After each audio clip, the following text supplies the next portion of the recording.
Community Hotline, what is going on? Welcome, welcome, welcome. Presented by 88 Real Estate Media, for the community, by the community. I am your host, Bob Fang, and today we have community member Rhonda. Why don't you introduce yourself, ma'am? Hi, Bob. I'm Rhonda Bird. I'm with New West Real Estate. I've been a realtor for longer than most of you have been alive. And my intention today is hopefully to give you food for thought. I just want to give you ideas that'll sit in the back of your computer, and one day you'll go, oh, that's what she's talking about. I love it. I love it. That's great. All right. Well, before we get started, let's go over the rules of the game. There is no cursing on this show. So if you do curse, you will get a first strike. If you curse again, you get a second strike. And on the third one, it will be a boot. So far, no one's done it before. But yes, I would like to be strategic about it. But anyways, let's get started to the first topic that we have, which is money. Something that's on a lot of people's minds. Why don't you tell us, what is money exactly? Money. Well, it's not the root of all evil. Money is freedom. Money gives you freedom to do whatever you want to do. It allows you to take a vacation, allows you to buy the house, it allows you not to work, gives you the freedom to pay off your bills. Freedom. I love it. What would you say your understanding of money has changed from when you were younger or when you got into real estate? No, I don't think. No, my parents instilled in me as a young person that in order to get what I wanted, that I needed to earn it. And so I've been working since I was in third grade. I can remember my first job was selling greeting cards. My mom would, we'd go to our friends and they would buy greeting cards from me. And the first thing I ever bought on my very own was a navy blue pea coat. So I've been working since I was in third grade. Wow. What can you share some experiences about when you were selling greeting cards? What was it like, back then, and how can those how did that prepare you into your real estate career, or did it? Well, my work ethic, because to be self-employed means you get to work all the time if you so choose. And selling is the highest paid hard work and the lowest paid busy work. So you learn to do what you need to do. And I'm thinking when I was that young, of course I had no concept of it. I just knew I wanted to do more. Right. And even to this day, my husband always goes, can't you just let it go? But I work because that's part of who I am, whatever it is, whether it's digging in my garden or doing my job. It's, there's always something that you can find to do that's worthwhile. Laying on the couch all day will never be something I can do. Never. I love it. Tell us, how did you get into real estate? So my degree is in nutrition, and my grades weren't good enough, nor did I want to get an internship because you had to get your MA. You had to go to become a nutritionist. But I was going to get married, and I didn't want to have to leave California to go do all that. I was short-sighted. So anyway, I got married, and then I watched my ex-husband, who was a teacher, sell real estate part-time. And I said, I can do that better than he can do that. The competitive nature. Yeah. So anyway, that's it was the best thing I ever did. I'm happy. When I'm happiest, when I'm with my clients and, having a relationship with them. I love it. Do you have any? What about do you have a tip for the youth that might want to join in real estate? What are some things they got to look out for? I could talk all day about that, Bob. Pick one thing, and then they have to know that they're giving a service. People say, oh, you get dressed up, you get to go to an office and you do that. And, that's not part of the job at all. The job is hard work. It's making phone calls when you don't want to. It's staying on top of taking care of your client's needs. It's making that phone call when you just dread it, because it's not good news, or you have to ask the hard question. And again, I have stories from here to high heaven about those. Yeah. I love it. Can you share? You want to share one phone call story? Maybe it'll help the youth who are like, oh, I can get past this. Well, it just now happened. So and it didn't happen to me. It happened to my husband. And he had this client, and he was going to sell them a $2.5 million beachfront property. He did. He sold it to them. And he was so excited. The clients were so excited. And the next day, the client calls him and he says, I just can't do it. I don't have a good feeling. I have to cancel. Boom, gone. But just this morning, that same client called my husband, who is the broker in our office, and he said, I need to sell 5 properties right now. So, that was about, I don't know, 7, 8 years ago when the cancellation happened. And, here it is now, and he's got 5 properties that he needs to sell right now. He came back because we gave him a service. Wow. Yeah. So sales is in it for the long term. When you go into sales, you're going to build a relationship, and you're going to keep that relationship, hopefully, and keep going. Yeah. I love it. I love it. Well, let's move on to the second topic of the day, which is education then. I think I wanted to touch upon what you just talked about just now, which was the education of sales and service, about how it's long term. Currently, America's going through a recession right now, and from your personal experiences, the recession that you kind of been through. I was still in high school when 07 and 08 happened. What differences do you see, and what can you is it going to get better, or has it been worse than this, or just from your experiences, what have you seen? Just like everything in life, everything is cyclical. I mean, your life is cyclical. There's highs and lows. The economy is cyclical, highs and lows. And when you're in the middle of it, you don't see a way out of it.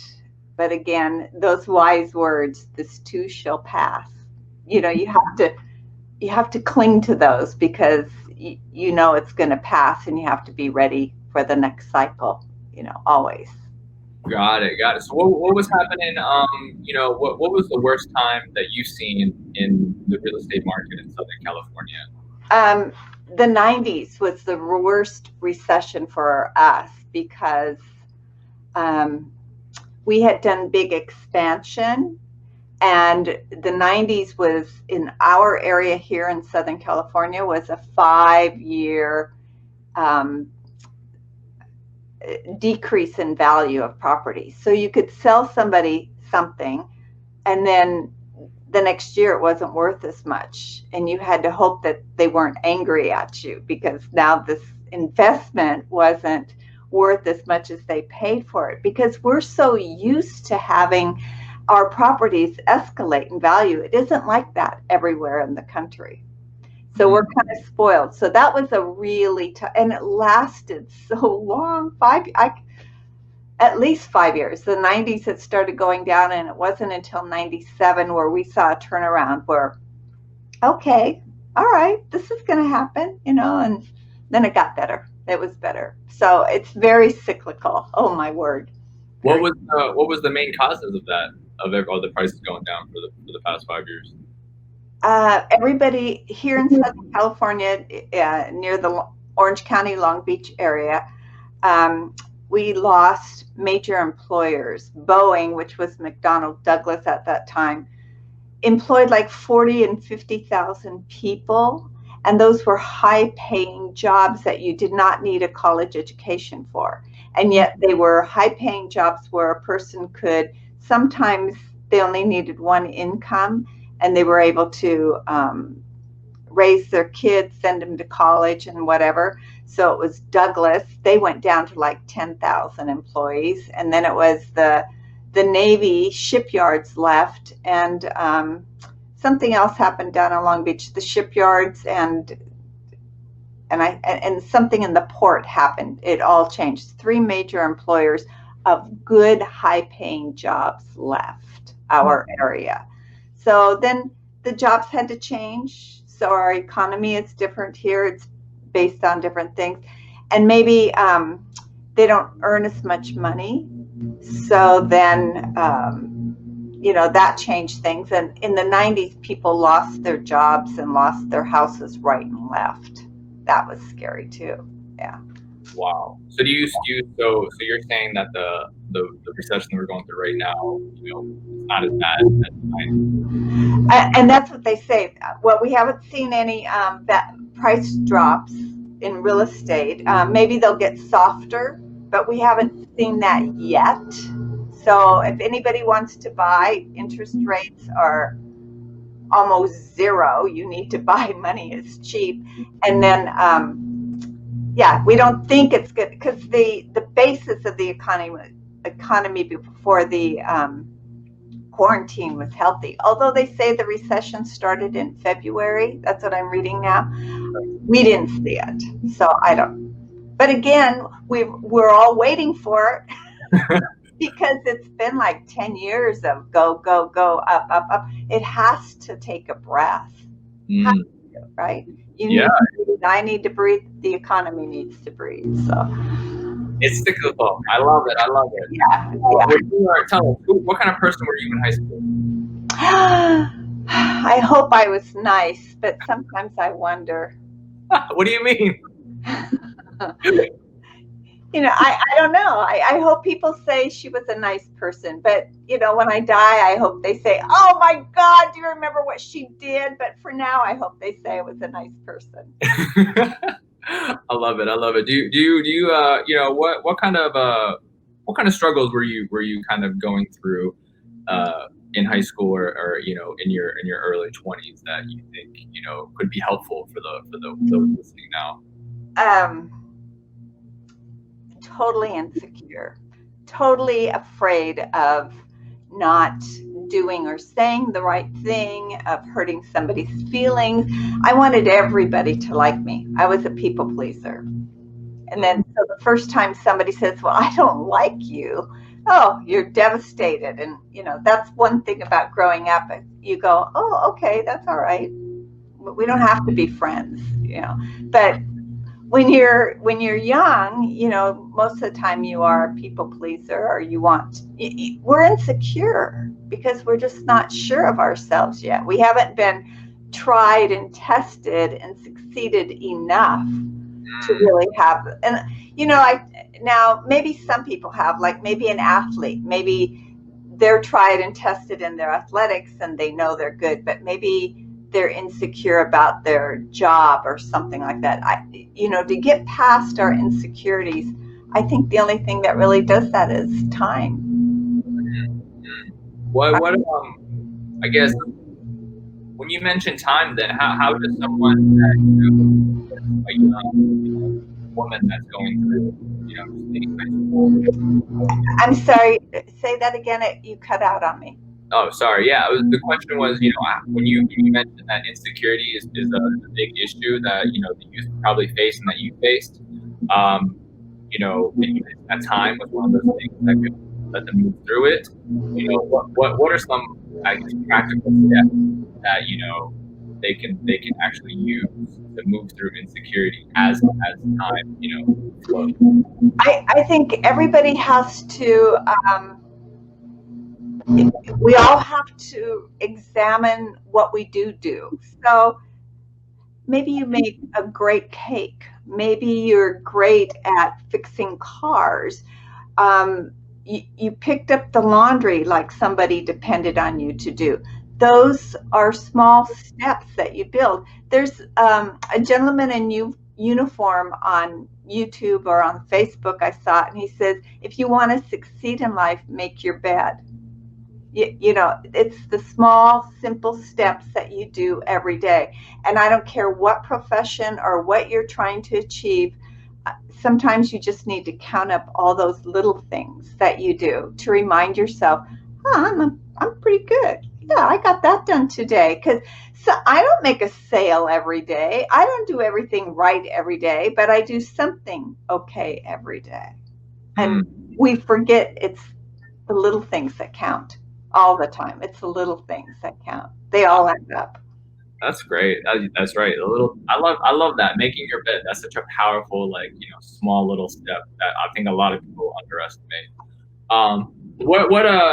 Did you ever have any troubles with teachers, back then, or where do you kind of see, what is your kind of overview on the current, education system over here? Well, no, I was a good kid. Only when I brought my yo-yo to class did I. No, I don't. I'm not sure, but I don't know that there was as much school pressure on us. I mean, we all knew that we wanted to do good and achieve, but I don't think that we had the same kind of pressure that I saw, like my daughter who went to an accelerated high school. There was a book written about her high school, and I can't think of the name of it right now, but there was a child who had a complete nervous breakdown in her classroom. And my daughter said that it was not unusual to see somebody sitting in the hallway crying and sobbing over getting a B versus an A, right? I don't remember having those kind of pressures like my daughter and younger children went through, or what you may be experiencing right now. And so we have to find ways to control that pressure. And as I'm talking to you, Bob, I'm thinking about the young women I told you about in the scholarship program, the anxiety that those young women feel and stuff. I don't think that I ever had that at their age. And is it familial? Do their parents put it on them? Do they put it on themselves? Good questions. I think that we need to probably study that a little bit better, but for sure we have to learn to allow ourselves to relax, to let go, because it's just not that important, right? Yes, I agree. You sound like you've been through the fire, right? Like what you said, you've been tried and tested. What would you say are two defining moments in your life, and how do they impact you? Well, becoming a mother, and maybe my divorce from my first husband, or getting married, but for sure becoming a mother defines you, because, and I should say becoming a parent, because all of a sudden now you're responsible. You really are responsible for more than just yourself. You're responsible for another human being. And it's a little bit different than having a cat or a dog. Here's this being that you're going to hopefully help mold and shape and protect, and and every parent wants to, we nag at you so that you don't make the same mistakes we made. And then my daughter and I had a big fight, and she says, but I have to learn it myself. But we want to protect you, but and that was when she was 14. She said, but I have to learn it myself. I think we all kind of have to learn it the hard way, and hopefully that hard way doesn't hurt or make dings in you, so that you just kind of get through them and you're okay.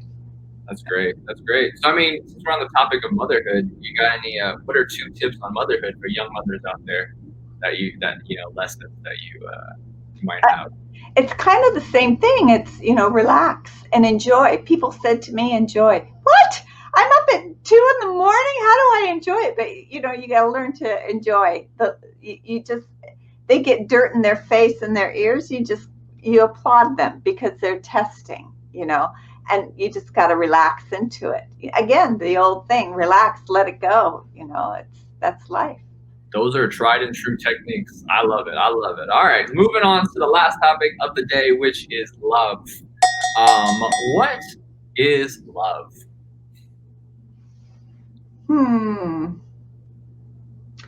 I guess love is acceptance. You love yourself, you accept yourself, your foibles, so that's love. You love another person and you accept their shortcomings anyway. You love them. And so that's a small circle love. And then there's big circle love. You do things for other people, and you're giving and sharing and stuff like that. I love my profession. So I want to share it with whatever questions you're asking me. I love it. Yes, yes. What would you, on the topic of love, I see some of the struggles that the youth go through these days is with the self love and the self acceptance, and then there's also, I think there's that lack of communication between like parents and children. I talk to a lot of the youth, and they say they have a difficult time talking with their dad, or they have a difficult time talking with their mom, and then on top of they're unable to accept themselves. How would you? Have you ever experienced some of that? Okay. So as you're saying that, what I'm remembering is when my children are 8.5 years apart. So my daughter was caught doing things that she shouldn't have been doing by my 8-year-old son. So here we are at the dinner table. My daughter wasn't there, with my 8-year-old son discussing sex. And what was my train of thought here? But it was so weird and so surreal that we were having this discussion with the 8-year-old, but we were open. We didn't sugarcoat it. We opened it. He asked questions. We answered them. And, we've always kept those kind of lines of communication open in my house. But I know that in a lot of homes, they couldn't even broach those subjects. Were you able to do that in your youth with your parents? No. But I grew up on a farm, so seeing animals do what they do, seeing the birthing of animals, I was pretty open to things. And my parents, I probably could have asked them anything, but you don't. You don't. Why is that? Why is that?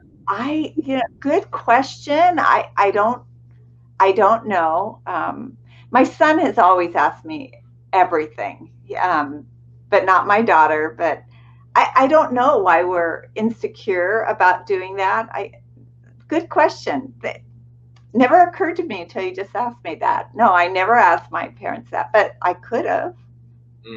Yeah. I mean, I think that's something we'll have to, dig deeper in for sure. What are, from everything you said, then what are 3 pieces of life advice you have for the youth? With regards to, we can pick one of each. How about that? One money tip, one tip in general to succeed in life, and then one tip on love. Oh gosh. Okay, money tip.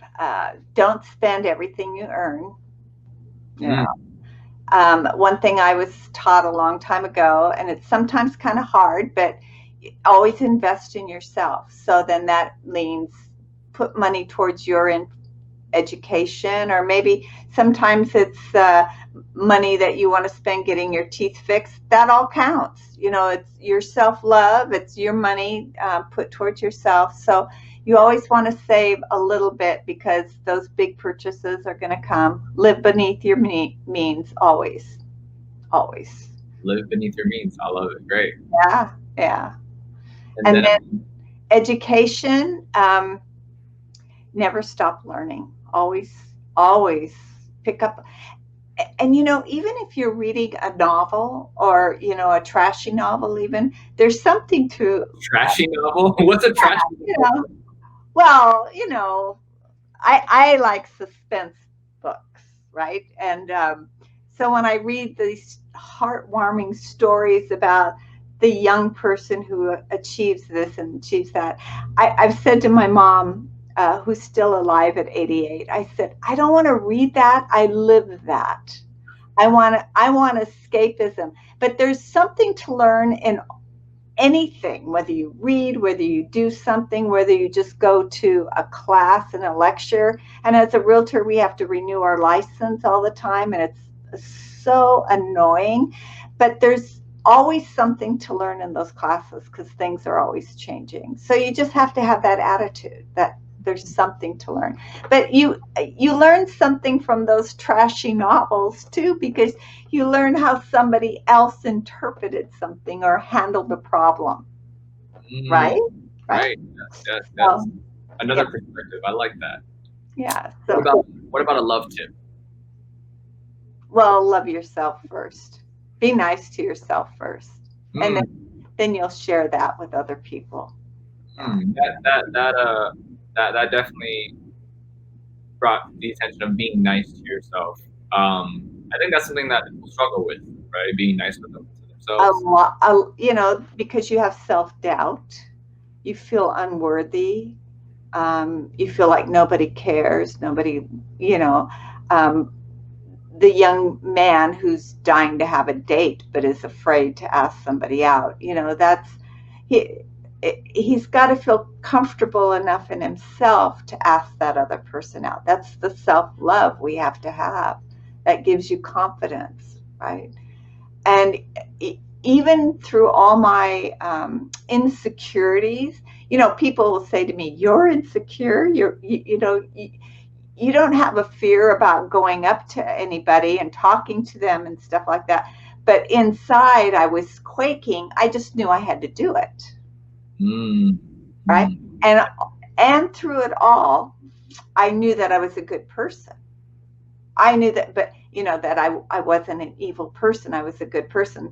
So a long time ago, I did something stupid, and my friend, her reaction to it made me feel horrible. And so again, I'm, thinking really hard about it. And I said to myself, I'm never going to feel guilty again. So I quit using the word guilt. I got it out of my vocabulary as much as I could because it weighs you down. When you say, I feel guilty, you go like this. But if you think to yourself, I wish I wouldn't have done that, I'm going to make a change, now you have power. And that weight is not on your shoulders. And I've shared that story with so many people, and they go, yeah, that totally makes sense. So you got to watch how you say things because you're talking to yourself when you do that. Yeah. I love it. Okay. Well then, before I forget, 88 Real Estate Media is looking for members to join the oversight committee to build the best Kung Fu school in Southern California. If you're interested, please send us a message. And also, if you do business in the real estate industry, we do ask, please do consider hiring 88 Real Estate Media. Other than that, Rhonda, where can people find you? Tell us how can they reach you if they need to sell a house or, anything real estate related? Well, my email is Rhonda@rhondabird.com, and it's Rhonda with an H and Bird with a U. So that's pretty easy. Do you want me to give my phone number, or is just that's fine? Rhonda. Yeah, Pardon me? Yes. Give the phone number. 562-843-2468. Got it. Hold on. Let me just put that on the screen. Guys, call Rhonda, 562-843-2468. Rhonda at Rhonda Bird, BURD. Other than that, you have any last words for our audience? No, Bob, you were great. Thank you so much for asking me to do this. This was fun. Scary, but fun. Always learn. Yes. Yeah.